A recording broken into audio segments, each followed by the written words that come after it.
Assalamualaikum warahmatullahi wabarakatuh. Kembali lagi bersama saya Safrudin Alayubi di channel Mas Pudin.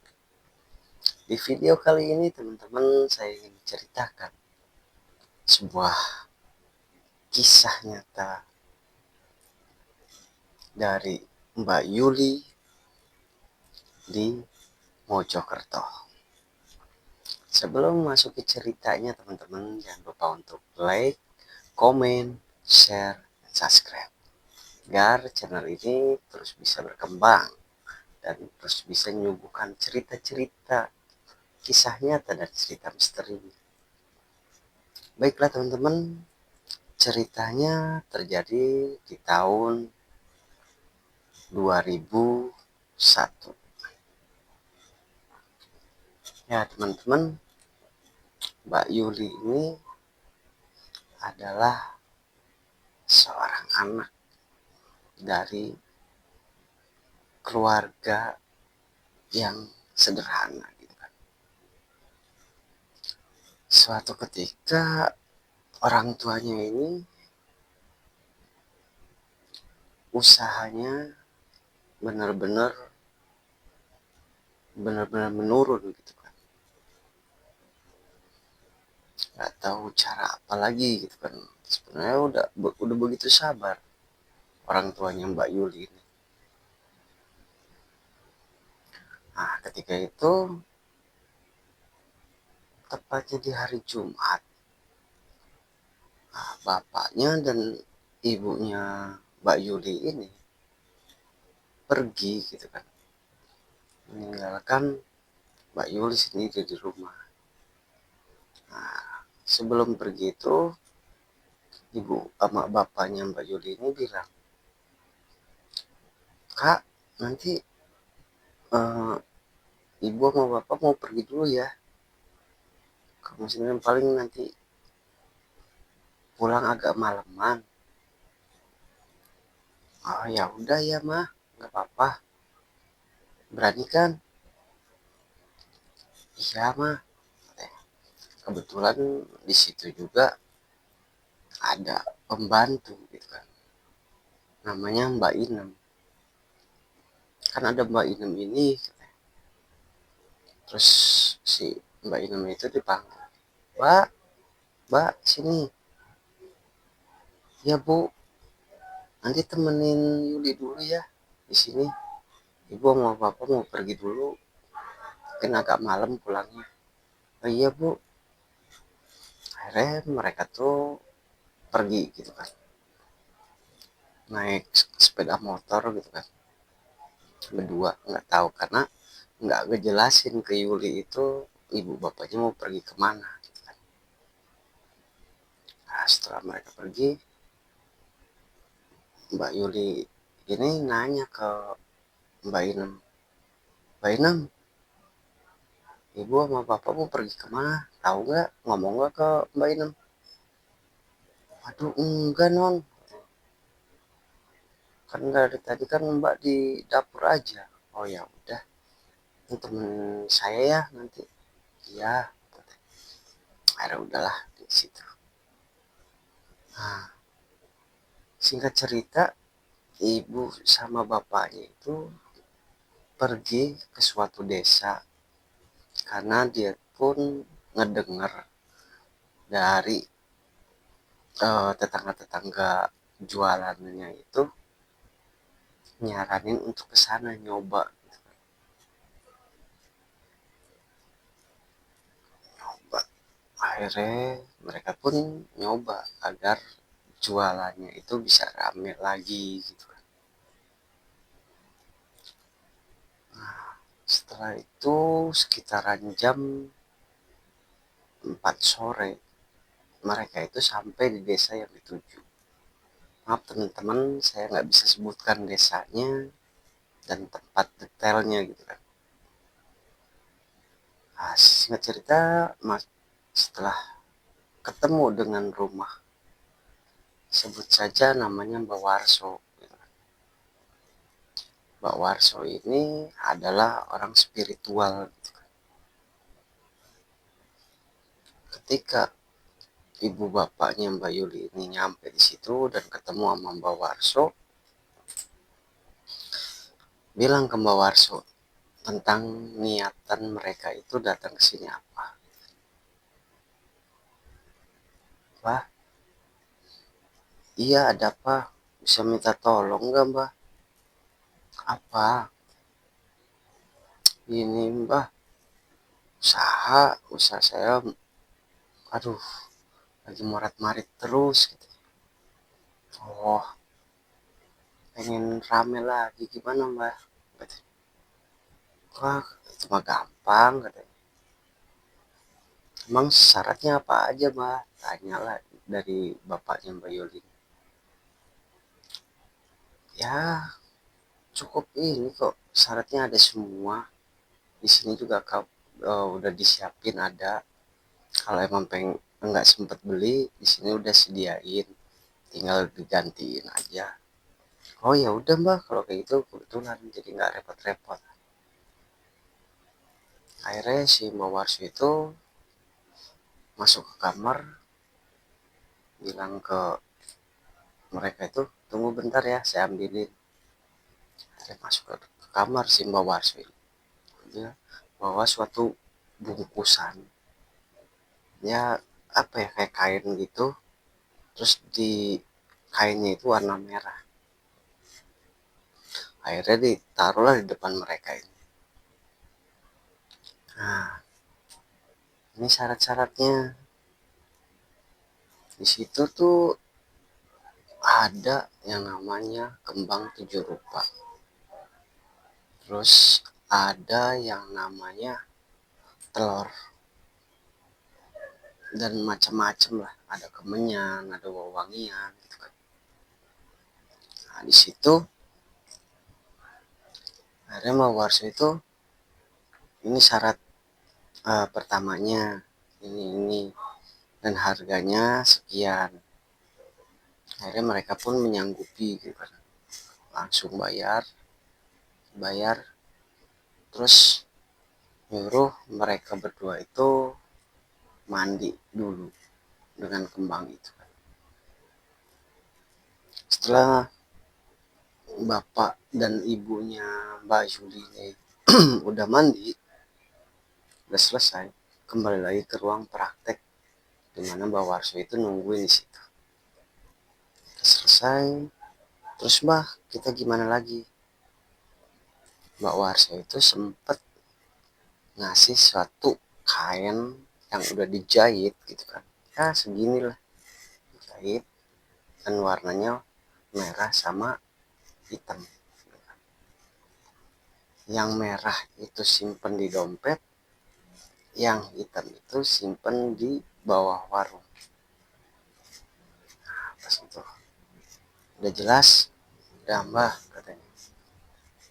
Akhirnya jam itu udah nunjukin sekitar jam 11. Nanti Jumat berikutnya untuk ritual yang kedua ya, buat penutup, kalian datang lagi ke sini. Kita lihat seminggu itu gimana.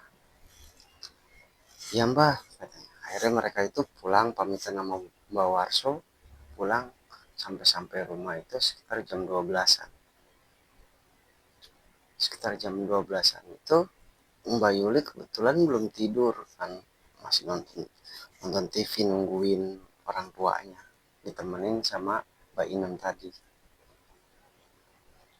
Akhirnya, nah itu motornya datang, kata Mbak Yuli. Udah Mbak, bukain Mbak. Itu pasti ibu sama bapak tuh. Akhirnya bukain, ternyata iya benar datang. Akhirnya Mbak Yuli itu nanya, Mama sama bapak kok habis dari mana sih? Kok larut malam baru pulang?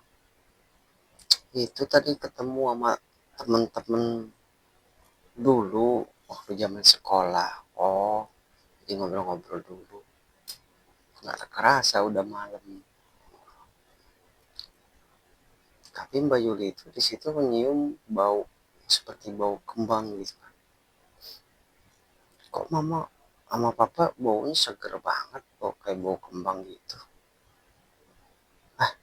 Oh itu kan tadi di tempat temen itu kan kebetulan kesiram air gitu kan. Mereka lagi pada ulang tahun.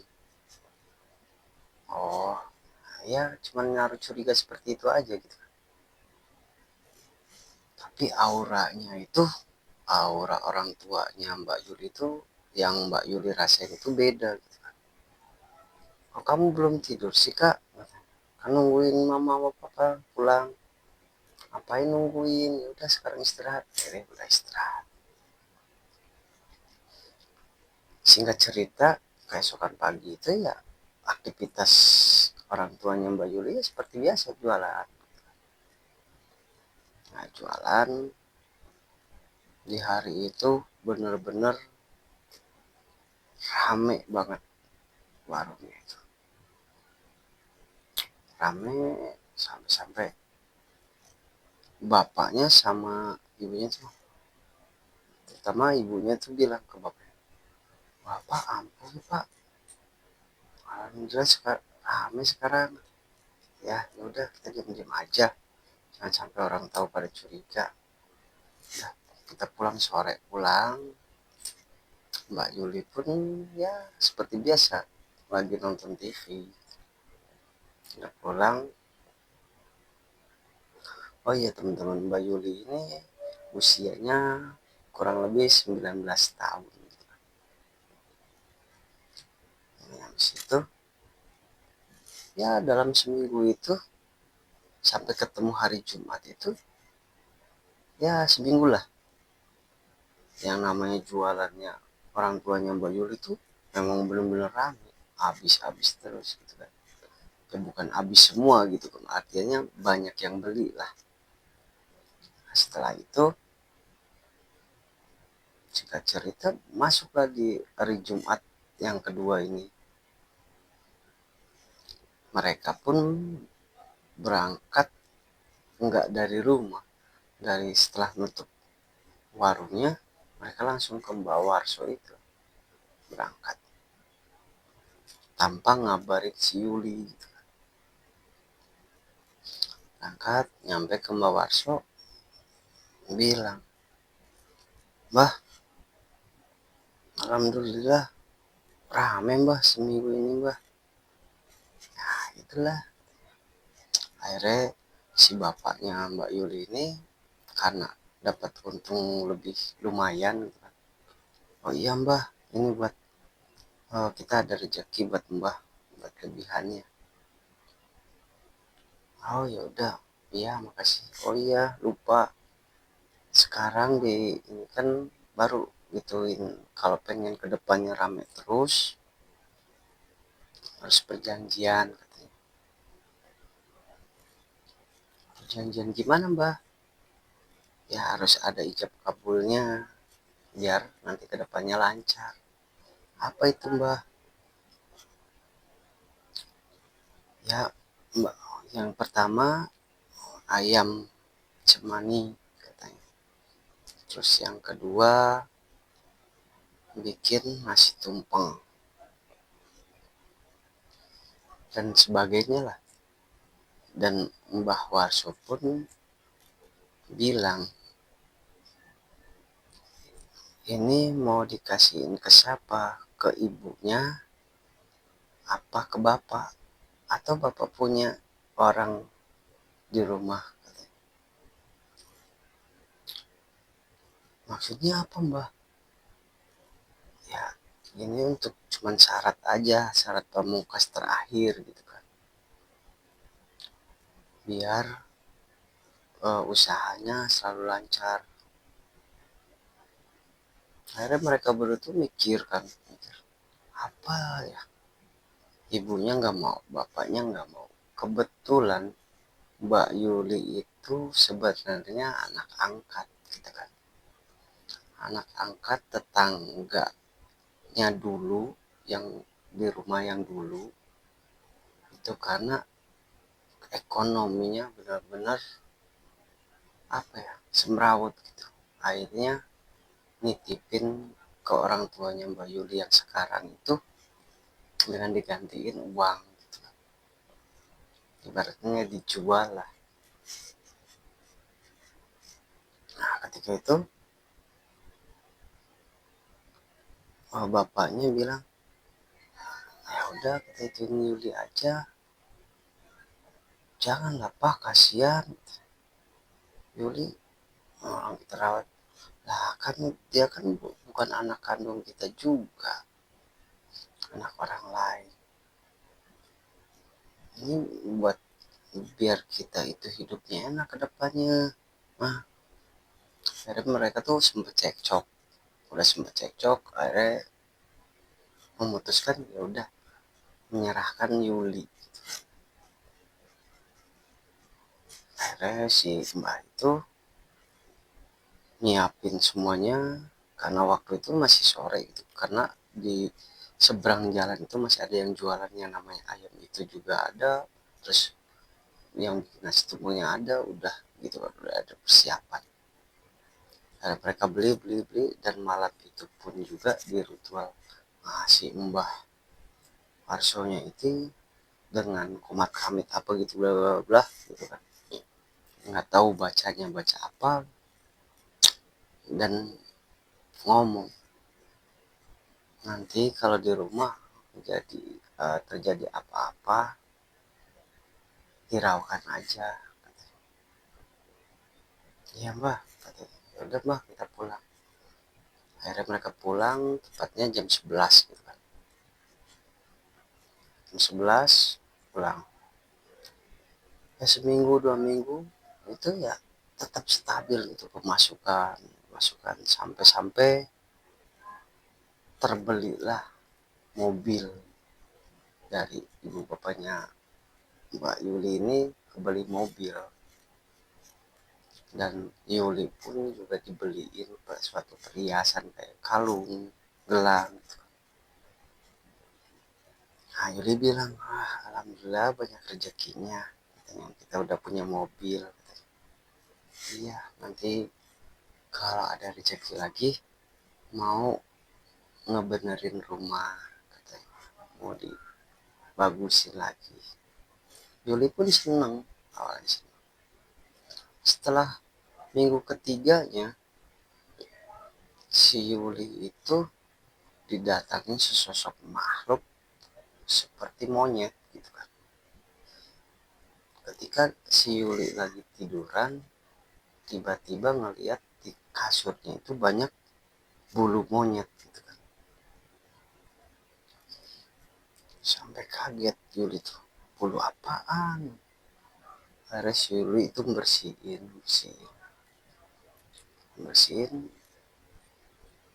Nah di situ tuh nggak lama kecium yang namanya bau-bau kayak dupa-dupa gitu dari arah kamar orang tuanya. Tapi Mbak Yuli ini nggak berani untuk masuk ke sana. Cuman di balik pintu itu ngedengar Mbak Yuli itu ngedengar ibu dan bapaknya itu lagi baca-baca apalah yang dikasih sama Mbak Warso itu. Mantra. Singkat cerita Mbak Yuli itu adalah ngantuk katanya. Akhirnya tertidur. Ketika Mbak Yuli baru berapa menit atau gitu kan tertidur, belum begitu nyenyak-nyenyak banget lah, baru tertidur, Mbak Yuli itu kedengeran suara monyet gitu kan.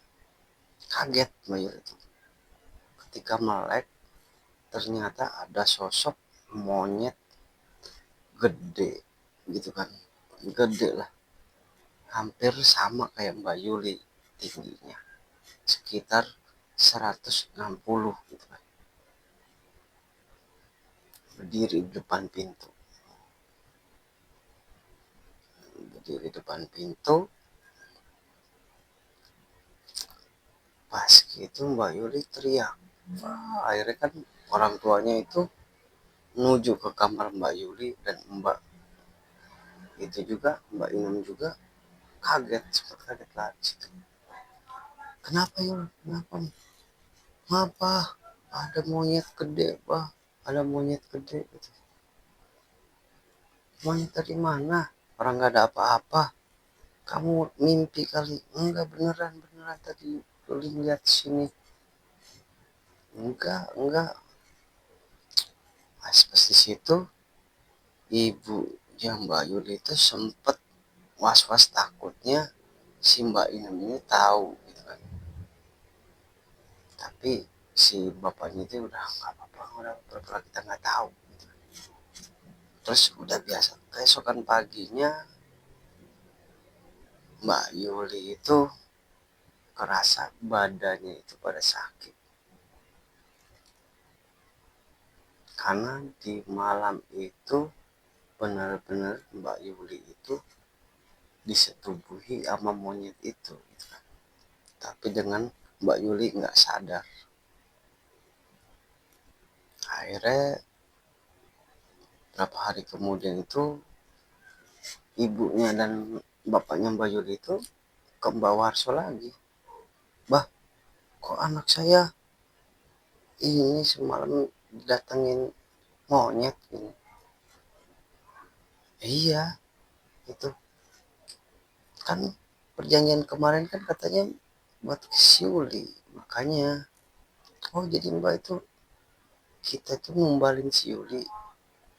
Ya iya, disuguhin untuk siluman monyet tadi jadiin pasangannya. Oh begitu Mbah. Ya mereka rela nggak rela gitu kan, karena harta semuanya udah lumayan, dari hasil jualan selalu lancar, numpuk, bahkan bisa nyimpen gitu. Mereka itu gelap sama dunia gitu kan, karena pengen kaya. Akhirnya ya udah Mbah, setiap hari itu Mbak Yuli itu ya diganggunya seperti itu sama itu, sampai-sampai setelah berapa bulan gitu ya, 2 bulanan, Mbak Yuli itu pas lagi keluar rumah ketemu sama guru ngajinya, sebut aja namanya Ustadz Rohim. Nah, Ustadz Rohim ini ngelihat Mbak Yuli itu sedikit aneh.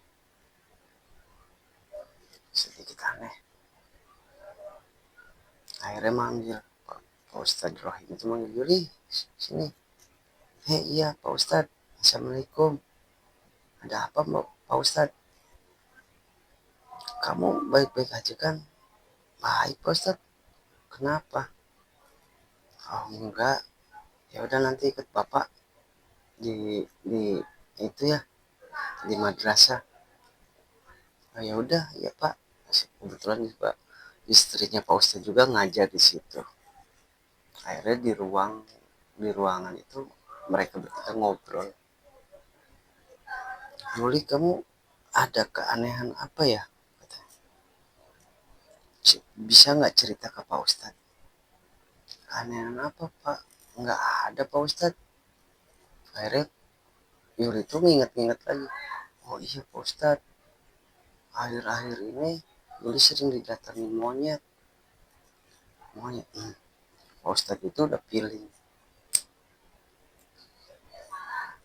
Pas di situ, wah, saya harus selamatin kamu nih Yuli. Emang ada apa sih Pak Ustadz?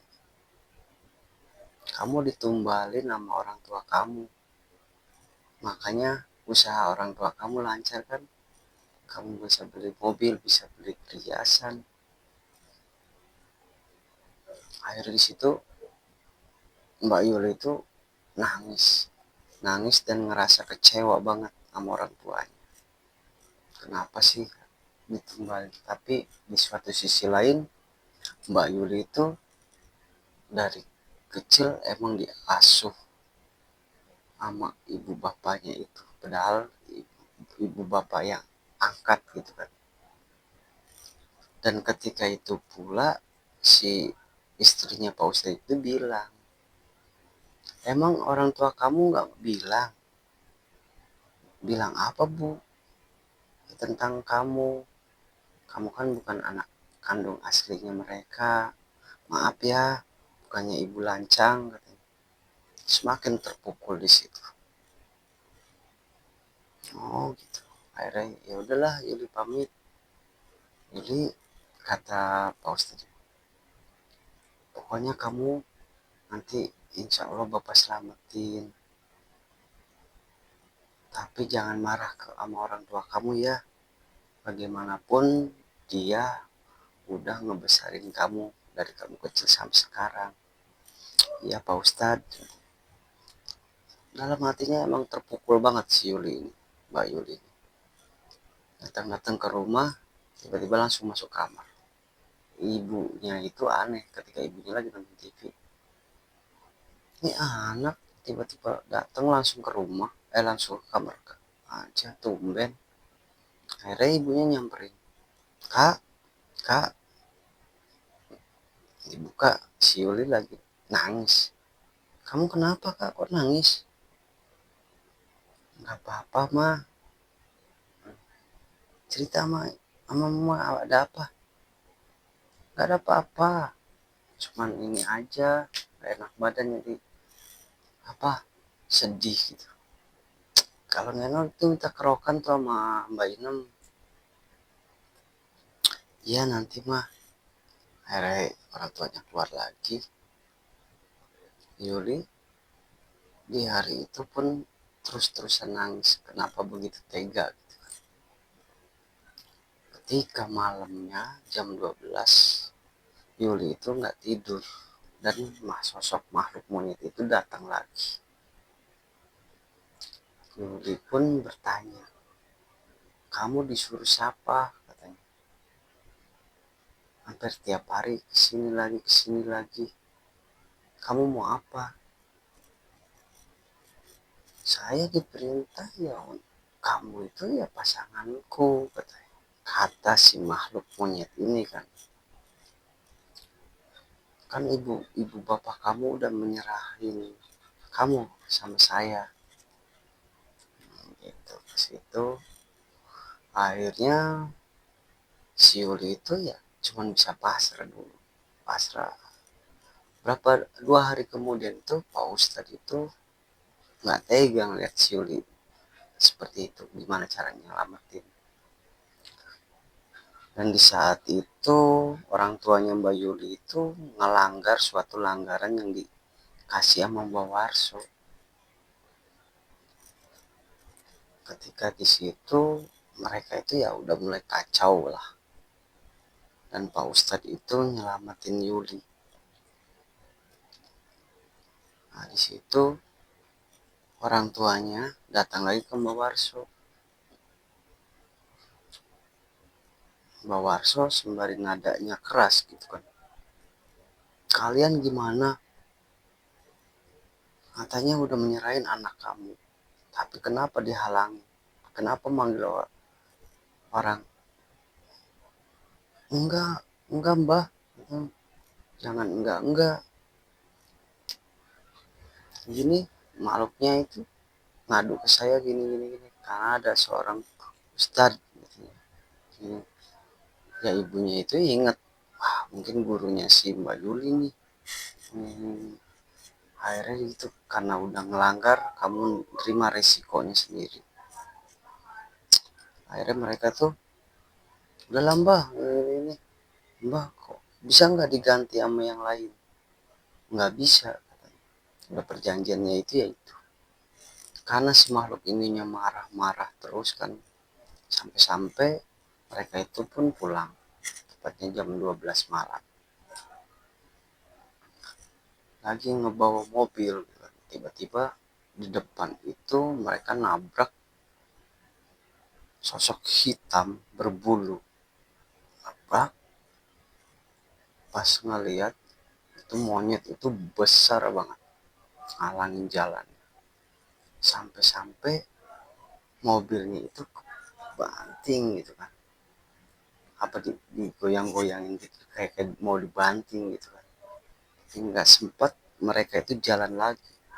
Ketika jalan lagi arah yang berlawanan itu, mereka kan saking paniknya ngebut, ada suatu tronton gitu kan, lagi jalan tiba-tiba ditabrak gitu kan, bong, sampai-sampai orang tua Mbak Yuli itu dua-duanya meninggal. Meninggal, akhirnya paginya itu rame.